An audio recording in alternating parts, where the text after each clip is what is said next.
श्री कृष्ण का दिव्य संदेश, एक प्रेरणादायक धार्मिक कहानी। कभी कभी जीवन में ऐसा समय आता है जब इंसान पूरी तरह टूट जाता है। उसे लगता है कि अब कुछ नहीं बचा, ना उम्मीद, ना रास्ता, ना सहारा। लेकिन ठीक उसी अंधेरे पल में भगवान इंसान को उसकी असली शक्ति दिखाते हैं। आज की यह कहानी सिर्फ एक कहानी नहीं है, यह श्री कृष्ण का ऐसा दिव्य संदेश है जो आपकी सोच बदल सकता है। तो अपनी आंखें बंद कीजिए और कल्पना कीजिए, एक सुनसान रात, एक टूटा हुआ युवक और उसके सामने स्वयं श्री कृष्ण का प्रकट होना। अध्याय 1, टूटा हुआ युवक। भारत के एक छोटे से गांव में आरव नाम का एक युवक रहता था। वह बचपन से ही भगवान श्री कृष्ण का भक्त था। हर सुबह मंदिर जाता, पूजा करता और लोगों की मदद करता। लेकिन जीवन हमेशा आसान नहीं होता। धीरे धीरे उसके घर की हालत खराब होने लगी। उसके पिता बीमार पड़ गए, घर में पैसे खत्म हो गए। आरव शहर गया काम ढूंढने, लेकिन हर जगह उसे अपमान मिला। किसी ने कहा भक्ति से पेट नहीं भरता, किसी ने कहा अगर कृष्ण सच में होते तो तुम्हारी मदद करते। ये बातें उसके दिल को अंदर तक तोड़ने लगी। एक रात वह आसमान की तरफ देखकर रो पड़ा, हे कृष्ण, मैंने कभी किसी का बुरा नहीं किया, फिर मेरे जीवन में इतना दुख क्यों है? लेकिन उस रात कोई जवाब नहीं आया, सिर्फ ठंडी हवा चलती रही। उसे नहीं पता था कि उसकी जिंदगी बदलने वाली है। अध्याय 2, रहस्यमय वृद्ध। अगले दिन आरव शहर की सड़क पर भूखा प्यासा घूम रहा था। तभी उसने सड़क किनारे एक बूढ़े व्यक्ति को देखा। वृद्ध ने धीमी आवाज में कहा, बेटा, थोड़ा पानी मिलेगा? आरव के पास सिर्फ एक बोतल पानी बचा था, लेकिन उसने बिना सोचे वह पानी बूढ़े को दे दिया। वृद्ध मुस्कुराए। उन्होंने कहा, जो इंसान अपने दुख भूलकर दूसरों की मदद करता है, भगवान कभी उसका साथ नहीं छोड़ते। आरव दुखी होकर बोला, लेकिन मेरे जीवन में तो सिर्फ असफलता है। वृद्ध ने शांत स्वर में कहा, कभी कभी भगवान इंसान को बड़ी जिम्मेदारी देने से पहले उसकी परीक्षा लेते हैं। इतना कहकर वह बूढ़ा आगे बढ़ गया, लेकिन कुछ ही देर बाद वह अचानक गायब हो गया। आरव डर गया। उस रात उसने सपना देखा। उसके सामने वही वृद्ध खड़े थे, लेकिन इस बार वह साधारण बूढ़े नहीं थे। उनके सिर पर मोरपंख था, हाथ में बांसुरी, चेहरे पर दिव्य मुस्कान। वह स्वयं भगवान श्री कृष्ण थे। आरव रो पड़ा, प्रभु, क्या सच में आप मेरे साथ हैं? श्री कृष्ण मुस्कुराए, जब दुनिया तुम्हारा साथ छोड़ देती है, तब मैं सबसे ज्यादा तुम्हारे पास होता हूँ। अध्याय 3, जीवन का युद्ध। सुबह जब आरव की आँख खुली, उसके अंदर एक नई शक्ति थी। उसे समझ आ गया कि जीवन की सबसे बड़ी लड़ाई बाहर नहीं, अंदर होती है। डर से लड़ना, निराशा से लड़ना, हार मानने की सोच से लड़ना, यही असली युद्ध है। आरव ने फिर से काम ढूंढना शुरू किया। उसे एक छोटी दुकान में नौकरी मिल गई।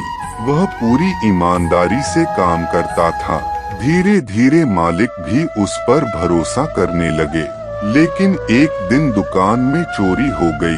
सबने आरव पर शक किया। मालिक गुस्से में बोले, मैंने तुम पर भरोसा किया था। आरव रोते हुए बोला, मैंने कुछ नहीं किया। लेकिन किसी ने उसकी बात नहीं मानी। उसे नौकरी से निकाल दिया गया। उस रात वह नदी किनारे बैठा था। उसके मन में हार मानने का विचार आने लगा।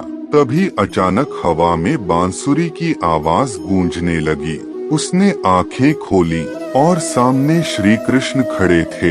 कृष्ण बोले, अर्जुन भी युद्ध भूमि में टूट गया था, लेकिन उसने भागना नहीं चुना। जो इंसान कठिन समय में हार मान लेता है, वह अपनी मंजिल खो देता है। आरव बोला, लेकिन प्रभु, मैं बहुत थक चुका हूँ। कृष्ण ने कहा, तुम सिर्फ कर्म करो, परिणाम की चिंता मुझे करने दो। अध्याय 4 कर्म का रहस्य। श्री कृष्ण आरव को एक खेत में ले गए। वहाँ 2 किसान काम कर रहे थे।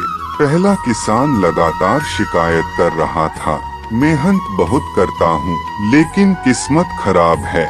कृष्ण बोले, दोनों एक जैसा काम कर रहे हैं, लेकिन दोनों की सोच अलग है। जिस इंसान के मन में विश्वास होता है, उसकी ऊर्जा भी अलग होती है।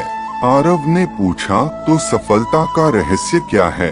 कृष्ण मुस्कुराए, जो इंसान बिना अहंकार के अपना कर्तव्य निभाता है, सफलता खुद उसका रास्ता खोज लेती है।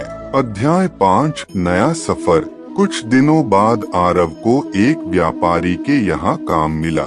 वह दिन रात मेहनत करने लगा। एक दिन व्यापारी ने कहा, मैं बूढ़ा हो चुका हूँ, अब यह व्यापार मैं तुम्हें सौंपना चाहता हूँ। आरव की आंखों में आंसू आ गए। जिस लड़के को कभी लोग बेकार कहते थे, आज वही सफलता की ओर बढ़ रहा था, लेकिन उसने कभी घमंड नहीं किया। हर रात वह अध्याय 6 अहंकार की परीक्षा। समय बीतता गया। आरव अब सफल हो चुका था। गांव में लोग उसकी इज्जत करने लगे, लेकिन धीरे धीरे उसके मन में अहंकार आने लगा। उस रात श्री कृष्ण फिर उसके सपने में आए।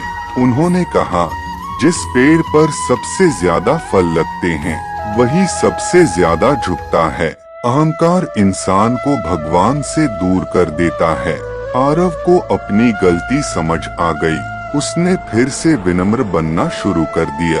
अध्याय 7 भूखा बट। आज भी उस गांव के लोग कहते हैं, कभी कभी रात के सन्नाटे में नदी किनारे बांसुरी की आवाज सुनाई देती है, और जो इंसान सच्चे दिल से उस आवाज को महसूस करता है, उसके जीवन में फिर से उम्मीद लौट आती है।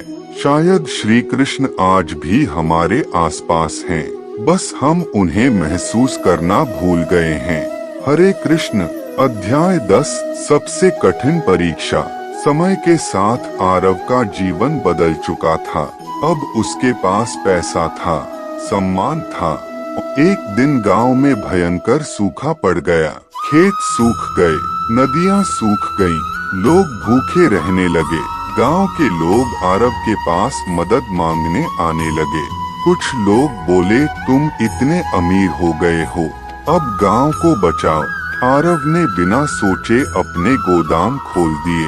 वह लोगों में अनाज बांटने लगा, लेकिन उसके नौकर बोले, मालिक, अगर आपने सब बांट दिया तो आपका खुद का नुकसान हो जाएगा। आरव मुस्कुराया, अगर भगवान ने मुझे दिया है तो दूसरों की मदद के लिए ही दिया है। धीरे धीरे उसका धन कम होने लगा। लोग फिर उसका मजाक उड़ाने लगे। देखो, यह मूर्ख सब कुछ दान कर रहा है। लेकिन आरव शांत रहा। उस रात फिर उसे श्री कृष्ण का दर्शन हुआ।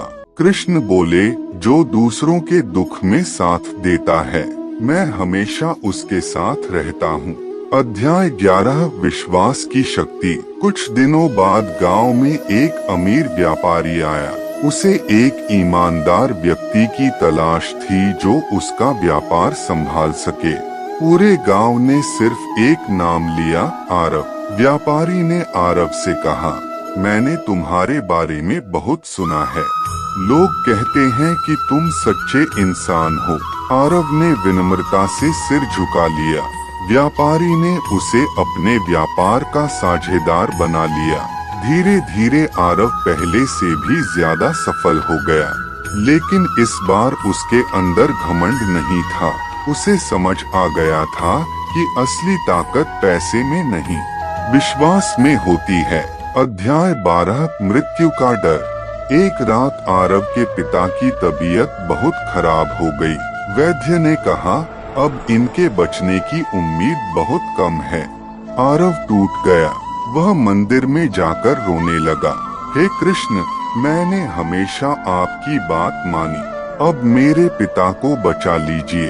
उसी समय उसे अंदर से एक आवाज सुनाई दी, जीवन और मृत्यु दोनों मेरे हाथ में हैं। आरव शांत हो गया। उसे समझ आया कि इंसान सब कुछ नियंत्रित नहीं कर सकता। कुछ दिनों बाद उसके पिता की मृत्यु हो गई। पूरा गांव रो रहा था, लेकिन आरव ने आंसू पोंछते हुए कहा, जिसने जन्म लिया है उसका जाना भी निश्चित है। लोग हैरान थे। इतने दुख में भी उसके चेहरे पर शांति थी, क्योंकि अब वह जीवन का सत्य समझ चुका था। अध्याय 13 असली भक्त कौन। एक दिन गांव में एक बड़ा साधु आया। लोग उसके चरण छूने लगे। वह साधु खुद की बहुत तारीफ करता था। वह कहता, मैं सबसे बड़ा भक्त हूँ। और उस प्रकाश के बीच श्री कृष्ण दिखाई दिए। उन्होंने मुस्कुराकर कहा, डरो मत, मैं हमेशा तुम्हारे साथ हूँ। सुबह उठते ही माधव का चेहरा खुशी से चमक रहा था। उसे महसूस हो चुका था कि भगवान सिर्फ मंदिरों में नहीं, हर सच्चे दिल में रहते हैं। अध्याय 19 दुनिया का सबसे बड़ा धन। समय बीतता गया। माधव बड़ा होने लगा। वह हमेशा लोगों की मदद करता, सच बोलता और श्री कृष्ण का नाम जपता। एक दिन शहर से एक अमीर आदमी गांव में आया। उसने माधव से पूछा, तुम्हारे पास ना पैसा है ना बड़ा घर, फिर भी तुम हमेशा खुश क्यों रहते हो? माधव मुस्कुराया। उसने कहा, क्योंकि मेरे पास संतोष है। दुनिया का सबसे बड़ा धन पैसा नहीं, मन की शांति है। अमीर आदमी चुप हो गया। उसके पास सब कुछ था, लेकिन शांति नहीं थी। उस दिन उसे पहली बार एहसास हुआ कि इंसान जितना बाहर भागता है, उतना ही अंदर से खाली होता जाता है। अध्याय 20 अंतिम संदेश।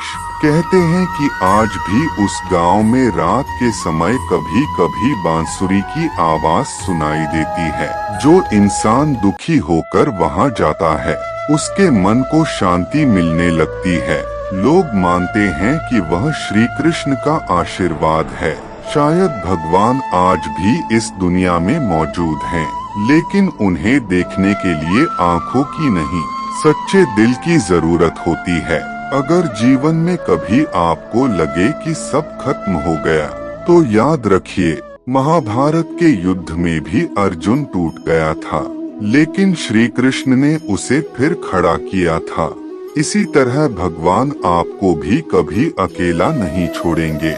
बस विश्वास बनाए रखिए, क्योंकि भगवान देर कर सकते हैं, लेकिन अंधेर कभी नहीं करते।